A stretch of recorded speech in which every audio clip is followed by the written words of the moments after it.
apparently. Indonesia there. That man just turned his jacket around, you see that? Did he? Yeah, he's got his jacket in front of him. Like double-sided? He's like covering his sleeves, but the back's open. Ah, okay. He's keeping his arms warm, but he doesn't want to get hot himself. That's smart. Yeah, there's some pretty cool tech you can do. We see it in the PC space as well, where people have a jacket on, but it's only on their keyboard arm, so their mouse arm is completely free. People get creative with this stuff. People really optimize and try to be the best player they can. I can tell. You know what's crazy?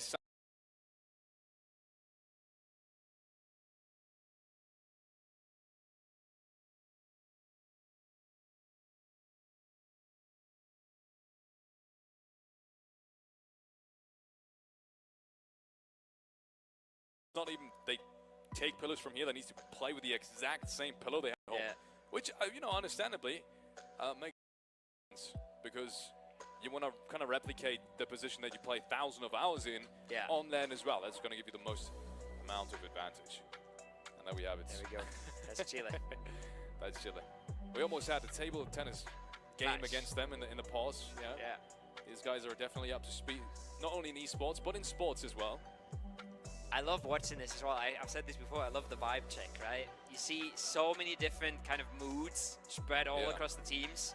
Some teams are doing harder, some teams are struggling a little bit more, but there's teams that are in a much higher placement on the leaderboard and look a whole lot sadder than some teams that haven't really been getting a whole lot going. And then you see someone like Old Boy sitting there, calm as can be. Yeah, he's just got the poker face. Yeah, but he's also just vibing out the confidence, you know? You can see it from the outside. While other players, they're fully focused, or like we see in the front there, Egypt, you know, they've had a day to forget so far, and that shows. You can see that sometimes. Players will reset into each game as much as they can, but it's really, really hard in PUBG sometimes. Sitting around waiting for everybody else to finish their game because you've gone out early again can be absolutely brutal. They've done a lot today. Yeah, ladies and gentlemen, I'm seeing headsets being picked up. That is going to give us the signal that we might just head on over into match number 5 any second now. The French players have got the phones ready and waiting for the game start as well. So we should be heading into the match any second now. You've waited long enough out there. We feel you. The players need a pause as well. They need to get some water in, get some food in as well. Always important to stay hydrated in any kind of sport, and same goes for esports. Absolutely. 2 more games. We're switching it up. Do new map. We're going to Miramar. We're gonna be... There's the drop maps again. Love to see those. My little nerd heart starts beating faster. Everyone's got them as well. They've got Miramar there. They know where we're heading. They're ready for this. They're ready for this, and we'll have to wait and see what the plane path allows them to do. We've had some crazy ones today, especially on Erangel. We've had some really, really edge case ones, but hopefully we are getting into a plane. We're getting into a match. It's match 5, the second last match of the day. We're finally going to Miramar. I can't wait to see what the players have in store for us. 2 more games today. Let's get it. Let's get it. It's been one-sided up until this point. A couple of teams, well, it's been 3-sided to be honest. Plenty of the same at the very top of the leaderboard in all 4 matches that we've seen. First and foremost, Brazil, who's been just dominant in 2 of these rounds, especially Ukraine in 3 of these rounds. And a couple of other teams being at the very top as well. Ladies and gentlemen, we baited you. We baited you all. It might just be a rehost. We might have some more technical issues, but if it is, we'll be right back with you again. Would have been too easy to start it off like this anyways, right? Let's see where the zone goes anyways. Let's see where the zone goes, and then we decide whether or not we want to rehost. Did I just double bait? Are we just going to end the game like a second before the zone shows? Play zone's there. It's not on the church, at least. It's not on Chumacera. As we do have Chile, Ludin away. Kyrgyzstan in the distance. That's effect. The man's absolutely been dominating on the global stage. Already qualified for PMGC finals. Just comes on by for a swing. Just says, hello, I'll play a bit of WEC. Sure. get me in. Get me in for the repeat.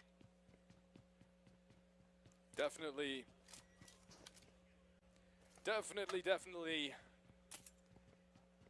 One of the most experienced players in this roster. And yeah, we might have just baited you. I'm guessing there's not going to be a rehost. Maybe there is, maybe there isn't. Either way, we have one fight that's already going on. That's Jordan. One of the teams, one of the countries that we have high hopes for. And, well, ultimately it is going to be the rehost. So we did not indeed bait you.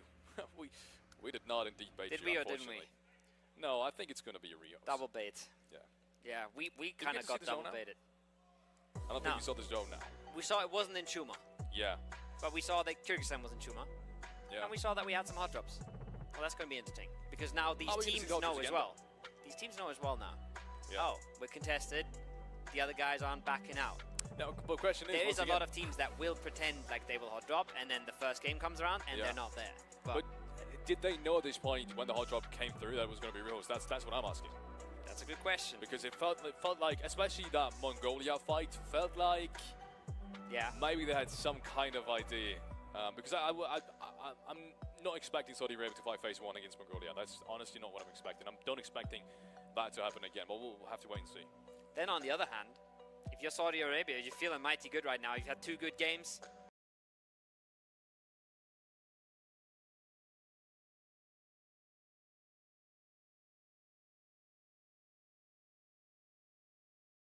Got yourself double interviews if you're easy. Yeah. Confidence is pumping. You might want to fight for your loot spot, especially when you're considering we're playing a whole lot more Miramars this tournament. This is just the first one. Yeah. 6 Miramars. Throwing total. away one of them for a hot drop, reasonable. Well, ladies and gentlemen, we'll keep you up to speed as soon as we have more information. For right now, it looks like, once again, it's going to be a rehost, so we'll restart the match.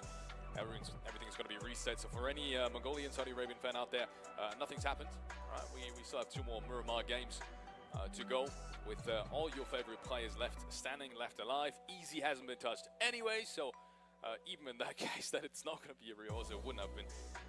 I think you guys would have been fine too. Kind of crazy, right? That he's IGL in this squad while he's clearly the top fragger at the moment. Maybe the stats would tell a different story, but I don't think so. He's been the flashy one. He's been the one picking up the kills for them most of the time. And he was the one as well closing out that game with a P90 that they just won. So he's been really putting up numbers while IGLing in a lobby that is extremely hard to maneuver, right? In an extremely unpredictable lobby. So hats off to him. I didn't think he'd be the IGL. I think he'd be the top fragger, you know, that just focuses on his own game. But little did I know. Well, headsets are being put down again. That's because of the rehost, ladies and gentlemen. And a couple of more minutes, we will be back. Oh, sunglasses coming out. The game. Yeah. Hey. I mean, they need them in Egypt, as well as in Saudi Arabia. I mean, it's kind of the same temperature and sun to some degree. I was very surprised here. When I originally got here, I checked the internet for what the weather is going to be like, and for some reason, it showed me that in the winter here in Saudi Arabia and Riyadh, it was going to be like 18, 20 degree. And I came here, it was like 30, and I was like, something went wrong in my research. I was not prepared for that heat, but it's a very comfortable heat. Yeah, it's pretty dry. Good humidity. Yeah, I'm a big fan. Really good humidity. It's nice. I could go truly on vacation here. You truly know casters are desperate when they start talking about the weather. Well, you know. You're up in the deep end at that point. You know. Players are getting themselves back into lobby now. We got the headsets coming back on. And there is, you know, that's what I mean. Ooh. That man loves the camera. Yeah. That man's happy to be on camera. He's happy to be smiling. Stay on him, production. I dare you. Oh, look at these guys. Look at these guys having a good time together forever, and it's been working out relatively well. Oh, that was a downer. Wow. And it's been working out. I meant to say incredible. Where it's like, are they gonna agree with incredible? Yeah. No, it's been working out incredible. Oof. They will once again have a shot. They had it last year. They had a shot at the championship last year. Obviously, the year before that as well. An even better shot, to be honest. And this time around, it looks like they do as well. Quite convincingly, there we have Mongolia. Smiles all around. Players very happy with the organization. Tech delays, unfortunately, you can never really predict predict or kind of work your way against something. I mean, 64 players, something is bound to happen at some point. France look pretty well-spirited. Yeah. Even though the analyst desk has analyzed them into bits. Yeah. Unfortunately. They put all the pressure on them as well. Yeah, right? they've made them a topic. Yeah. Not a thing you want when things aren't going well. And there we go. Marshall and his squad. Kerry and so on and so forth. These guys definitely know how to play as well. 2 months ago in the African Esports Championship, these guys have been performing incredibly well. Some of these guys in the crowd back then said that, well, they're somewhat retired. Half of their roster doesn't really play that much anymore, but they came back for the IESF World Esports Championship because they know, when it comes to representing their nation internationally, they're still some of the most experienced players of that country. And they got themselves second at the African Esports Championship, but the team in first, Egypt, they looked dominant back then. They looked clean as hell, undisputed, and they've started with a horrible day. They've just not got anything going.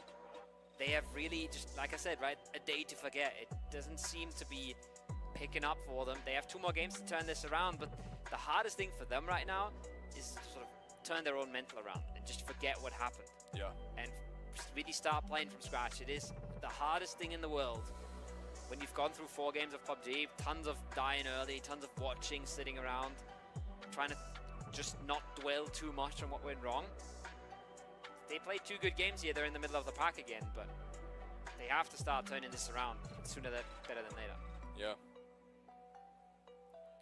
Same goes for plenty of these teams as we are heading once again into the 5th match of the day. Everyone with the same kind of equipment, in case you're asking. Same kind of level playing field for everyone all around. Apart from, obviously, the pillars you can bring yourselves. And maybe some of the accessories like hand warmers and so on and so forth that we've talked about. Meaning no one's really got an unfair advantage. And you can see already, game's ready in 3, 2, 1. Ladies and gentlemen, this time for real. We're heading into the 5th match of the IESF World Esports Championship, the WEC. $130,000 up for grabs. 40,000 is going towards the very first place, and we've just about reached part of the end of the first day. I want to say we've just about reached parts of the end of the first day. Ladies and gentlemen, here's what I'm trying to say. Strap in. We're going into parts of the end of the first day. It's Miramar. Are we going to see the hot drops again? That's what everybody's been waiting for. I already see Mongolia dropping out of the plane. So that's something in the Cobreria area. And then we'll have to wait and see what everybody else is doing. France dropping off more towards Oasis water treatment kind of vicinity. And then El Pozo should be Jordan. But a few logos might still be overlapping here. That could be Bulgaria in the mix there. Could be 2 teams in Pozo, Felix. Could very well be. One thing's for certain. Mongolia's not gonna be able to fight Saudi Arabia. Happily not being able to fight Saudi Arabia in the first phase.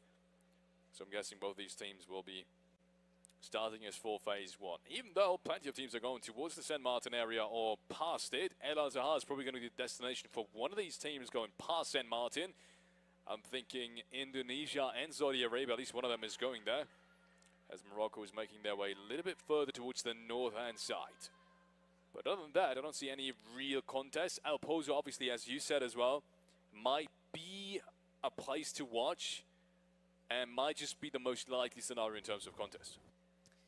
It is a place you could share, but when you're looking at vehicles especially, you don't really want to share it anymore. You're not really happy with giving up half of that. And there's the first knock in the kill feed already. Chile makes it here into the rainbows, safely escaping the fire from the church.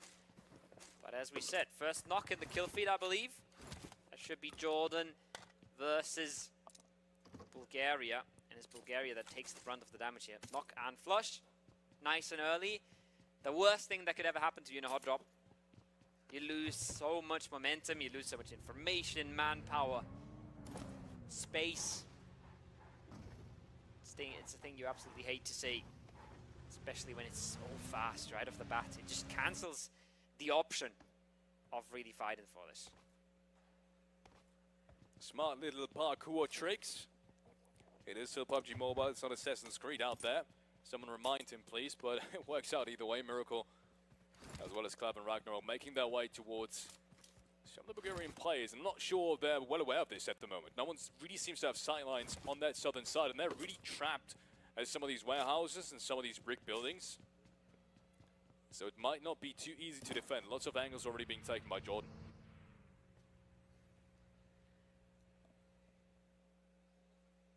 They look like they want to fight this as well. We just saw the parkour coming out, right? No bullets in that micro Uzi as well. They had to pull it back a little bit. Now Notorious is trying to make something work. He might get 1v2'd here in a second though. He has to be really careful. He has to bide his time, use the util to try and deal it. He's got a DBS, so that is a gun that you can always find a 2 versus 1 with, especially with a bit of help from range. Ragnarok has to be careful. If he steps out onto the balcony, he might be in bigger trouble than he does realize. And there's that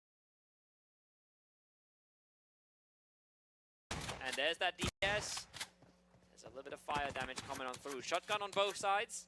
But now he can find himself a 1v1 in his own concrete. But once again, it's a slowdown. It's a reset. It's a first aid coming through. And time is not in favor of Bulgaria. Yet time plays against them. That's a Winchester knock. That's an opening. I think that's the first Winchester knock I've seen in IESF competitions. That's nuts. Yeah. Instant headshot. Yeah, hits the headshot as well, I was about to say. Which is going to make things a tiny bit more interesting. But is it really? Because Ragnarok should have his teammates right around the corner. Notorious can't really walk up the staircase without fighting another shotgun. But yeah, at some point he's going to have to. If they want to win this duel, he's going to have to take that 1v1 upstairs. But he's just waiting and waiting and waiting. And maybe now pre-fire shots with the DBS. But it's the best fight he's ever going to get. Yeah, but he's not being caught off guard on the other side. Just yet, at least. Oh, Leif! He takes him down. The one shot with the shotgun is enough. And now that's really going to make problems now for Bulgaria. Even the jumping shot gets caught off guard here. As Bulgaria is desperately trying to make more things work. River from the distance is going to take down Supra. And that's just in Sicario. Even he's being caught off guard. Shot in the back, no chance whatsoever. Jordan clean wipe 4-0 to start things off. And you could really just feel it in that fight. They always had one more angle. They always had one more player. They were always that little bit more ready. Not even the Winchester headshot is enough to make that work for Bulgaria. Losing a member so early cost them dearly. And even though they've shown some signs of brilliance, some little sparks, good team fights here or there, they're going to go out of the first Miramar with a big 0-pointer and with a big 25-minute break that I've been talking about so much. There's nothing worse than sitting on a stage, watching everybody play the game you love, get points on the leaderboard, as you're just forced to watch.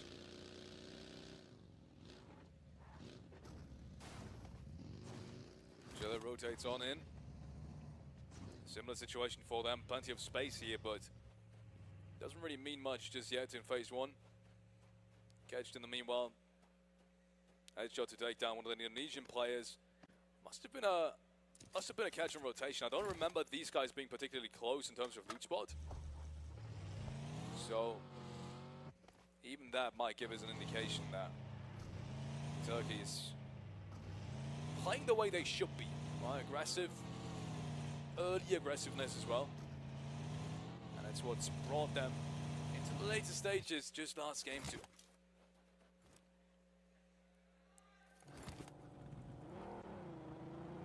Slowing down now considerably.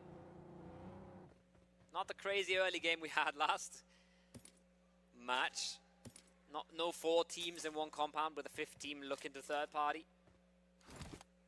That's not what we've got on our first Miramar. Everybody is really taking their time, looting up, scouting in slowly, as we just saw there from Mongolia on the plains ridges. We'll start seeing people eyeing up compounds and figuring out splits and figuring out what to crash and what to maybe aggress in phase 2 very soon. But we might just see a full minute until that circle pops and the action really kicks off. I'm about to say that it's a minute, but Brazil is starting a little bit earlier than that. Takes down one of the Chile players again. I think a flush at that distance is unlikely, but at least a couple of pop shots being taken back and forth is going to make things easier if they do need to fight next circle, and they are relatively close to each other. It's good info as well. Nobody else peeking in the compound, no other cars spotted. They pretty much can just read this at this point and say, well, this is probably a two-man in that compound. It's the best compound in phase 2. You can fly in there if you want to. It's at your discretion at that point.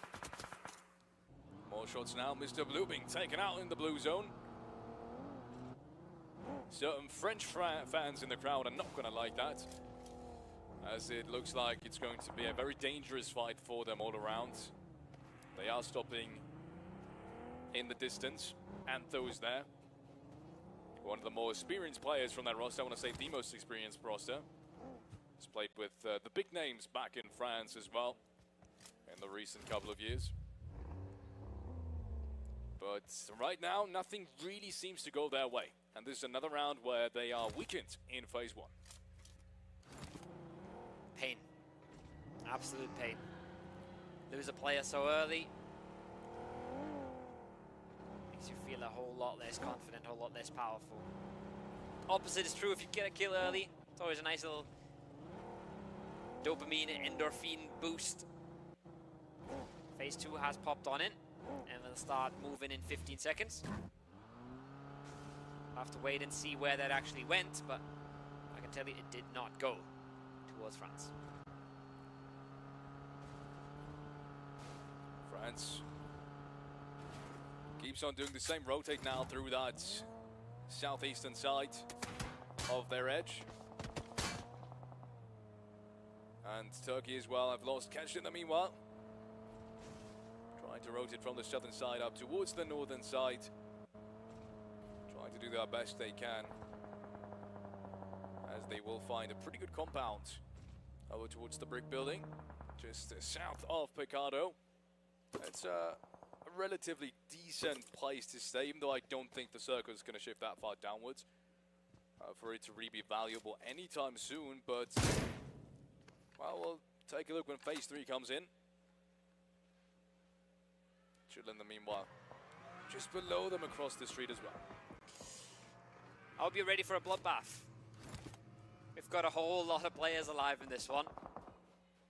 Phase 3 is going to eliminate the majority of them, potentially.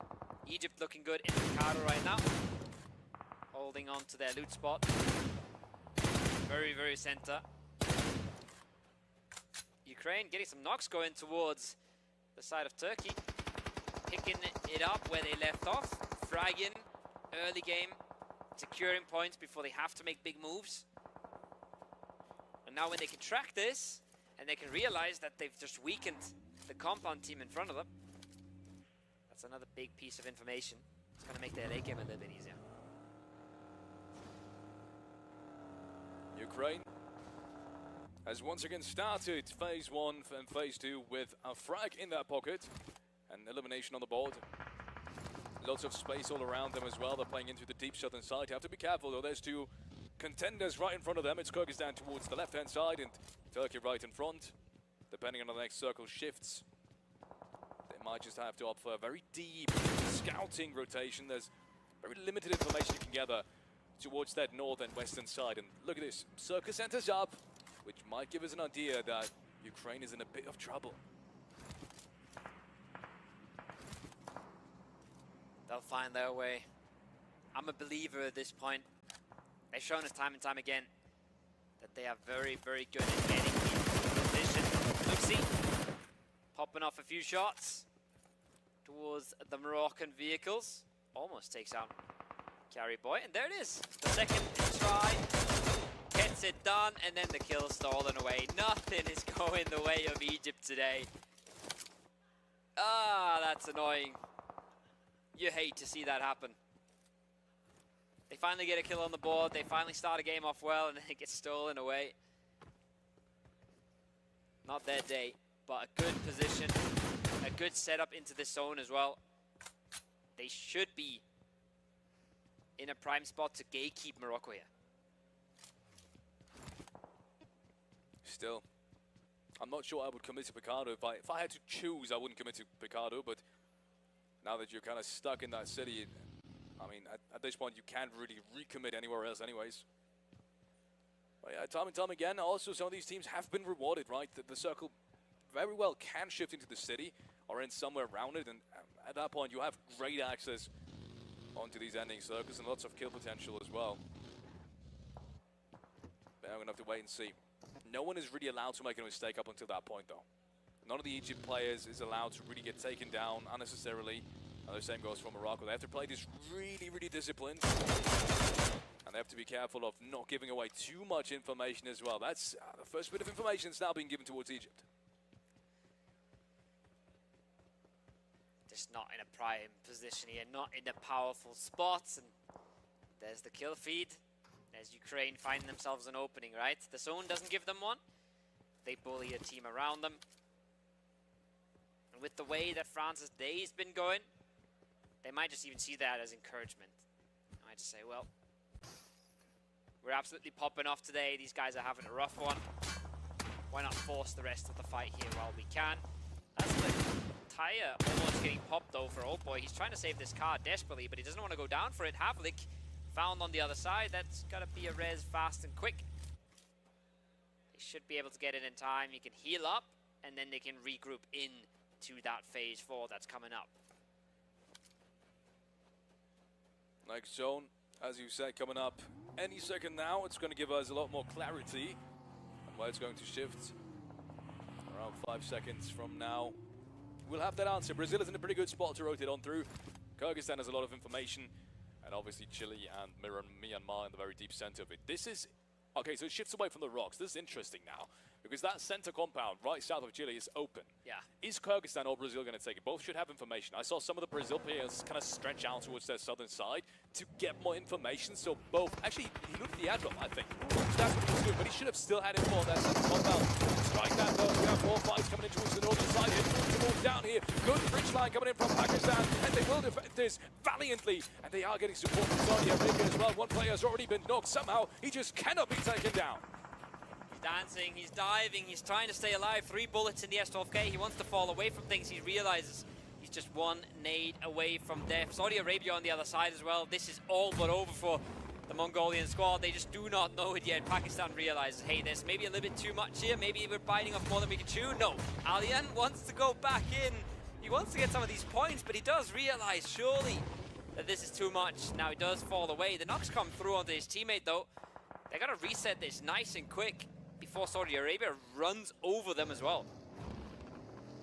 Uh-oh.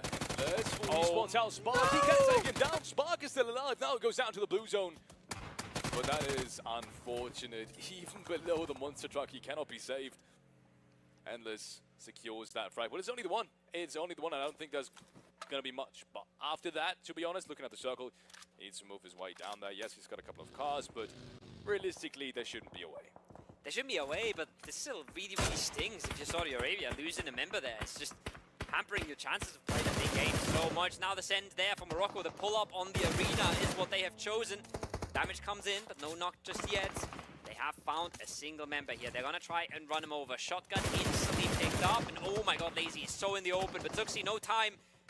Whips out the shotgun, tries to delay. The shots come through, but it's a pincer from both sides. It's a little bit too much. He got so close on both of them, but he doesn't get anything going, and Egypt are actually getting punished for this. Good stuff. Really good stuff from Morocco. Lazy overcommits just a tiny bit. That should not have happened. Very unfortunate for them. Well, the zone wasn't perfect anyways, but at least he would have made it in alive, and they could have worked themselves out of this building. I think there would have been a car towards the northern side to potentially make some kind of rotation down towards the other street side happen as well. But unfortunately, yeah, no chance. I don't think he's going to come out of this one alive. This flush is probably going to come soon after if it hasn't already. That means big advantage now inside the city for Egypt. Saudi Arabia, meanwhile, making their way down the hillside too. 6 eliminations have been gathered as they are driving past Jordan. And surprisingly enough, no one's ready for shots out. Maybe now Nawaf is going to be shot out, but Clever misses enough shots for him to make it pass. Barely makes it across the road. Stays alive for some critical seconds here because time is ticking for Jordan as well, right? They have all the angles right now, but not for long. This is becoming a much more even fight here, just in a matter of seconds. Nice shots though from Light. And Brazil is still looking over this, making this very, very tricky for everybody involved. There's the nades now coming out. They want to clear this, they want to end this, they want to grab these kill points. But can they flex out enough? Can they get the util going? You can see as well, they don't even want to turn around. They don't even have the time to worry about it. Gotta be careful with that buggy. But he does get the reposition off, and so far they're staying alive in this, Felix. At least for the time being, they are. Inside the city, Morocco has made it past. I think that was the car that I was talking about earlier, and somehow Lazy has even been revived. Yes, he's been knocked down again, but even that revive should come through. So it's not as easy for Egypt as they might have thought after that initial knock. Nades raining on through. Even these don't have any effect whatsoever. So this is still open for grabs. That city is open for everyone still. Oh, I love more this. fights on their northern side of the meanwhile. I love this from Miramar. The flex out of the compound, getting aggressive on the shack. They see a weakness, they instantly punish it. Grab all 3 kill points. Now they're looking to make that more towards Saudi Arabia. As the city is completely blowing up. Nades all across the board, both sides. Expanding all of their util to try and stay alive in this. There's the pull up from Saudi Arabia. They're coming back into this. It's a shotgun inside the shack though. Not easy to contend with. A little bit of cover around the edges. Find one knock. He is running around. He finds the second. They might clean this up as well. Myanmar is pulling this out of the hat. And just like that, 6 elims in the matter of a minute. And one of the best positions of the circle has been shifted away from. But they've gotten the points either way. Great stuff. They have this ridge line right in front of them that they can play off of. So as you said, yeah, it might not look like the perfect position, but it is actually a pretty good one. They only need to really be chilly at it. The team that's right in front of them now. Godspeed, unfortunately.